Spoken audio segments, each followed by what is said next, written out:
Okay mga lods, so ito papakita ko sa inyo kung paano tayo mag-umpisa dito at ano yung mga package na pwede nating salihan, ano. So ito mag-login lang ako sa Baltoro account. Yan kagandahan dito, mayroon ng safety measure. So punta tayo sa ano, Baltoro ito 144-335 144-335. So enter natin yan 144-335. Ayan, so ito yung account ko mga loads. So dito sa baba meron tayong makita yung menu, home, transactions, boots, referrals, and then settings. So pag bago pa kayo, pag nakatapos na kayo ng sign up doon sa link na nakita nyo, simple lang, dito pwede tayo mag-add funds. Yan, click mo lang yung add funds. Yan sa, balik natin dito sa upper left side. So meron yan, add funds, makikita mo. Ang padala natin dito yung CEO mismo, si Coach Vilayo. Dito makita natin bank transfers, yan.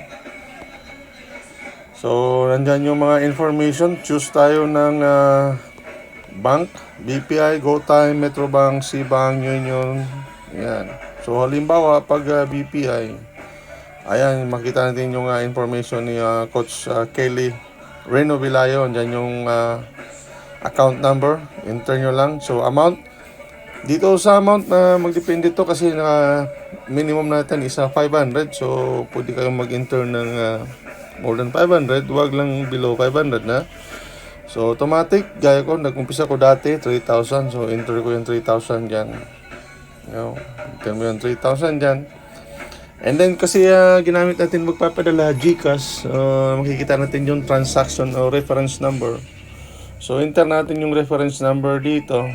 Screenshot mo rin yon na after mo na ipadala, kasi i-upload mo siya dito. Yan. So yun lang.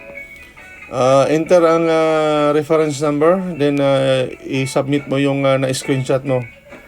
And then continue to review hanggang sa mai-submit mo siya. Yan.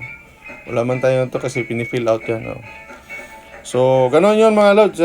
Tandaan natin, pili tayo ng bangko, enter mo yung information, amount, and then importante, ma-upload mo yung proof of payment mo.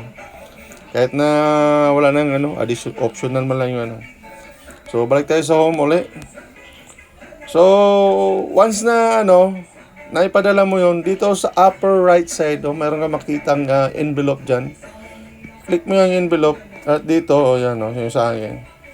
So, mag-message ka na nakapag-transfer ka na ng funds, blah blah blah.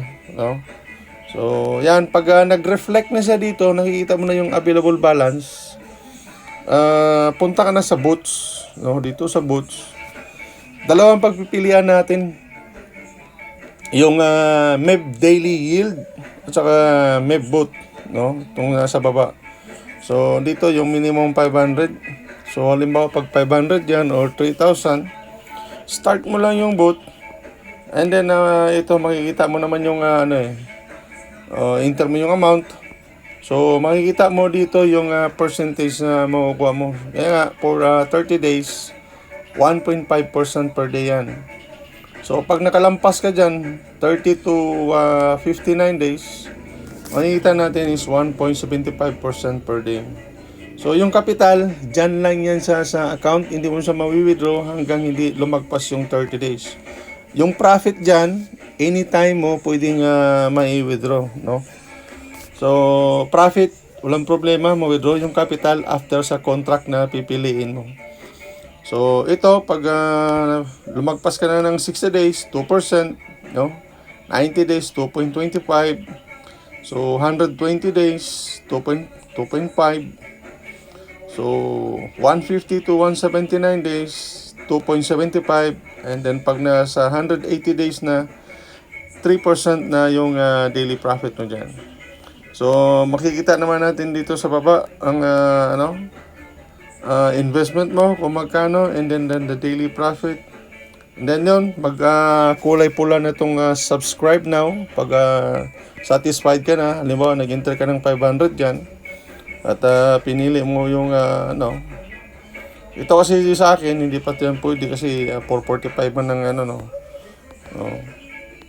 hindi yan pwede kasi po yung 445 pa yung yung 445 nga is profit ko yan eh. So pag umabot na siya ng 500, pwede uli ako mamimili ng panibagong boat, no? Or i-withdraw ko. Ayan, nagpula na siya. Kita mo yung 445 nakalagay dito 6.67 ang daily. So actually hindi yan mag go through kasi ang minimum is 500. Okay?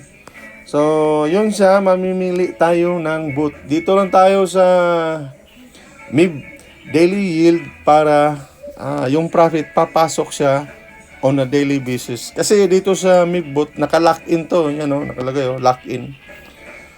Dito sa sa itaas, daily profit papasok yan sa sa dashboard. Pero itong dito, hindi yan papasok sa dashboard kasi lock in nga, pati yung profit at capital, makukuha mo siya sa days or sa duration na pipiliin mo, 15 days, 30 days, 3 months, 6 months. So, yung pangalawang pinasok ko dito na 10K, pinasok ko dito sa 6 months. So, hindi siya papasok doon sa dashboard kasi ang computation na hanggang 6 months, pati na yung profit, saka mo pa ma-withdraw lahat.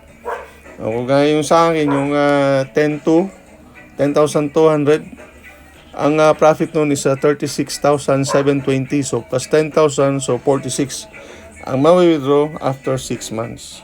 Ganun lang kasimple mga lods, no?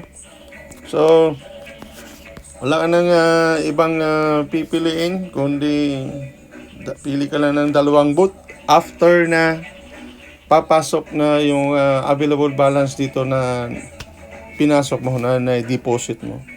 So, for now, ganun lang muna ang pakita ko sa inyo, and then for more videos in the future, follow mo na lang yung FB page ko o dito sa YouTube para subaybayan nyo ang activity ko dito sa MIBBOT ng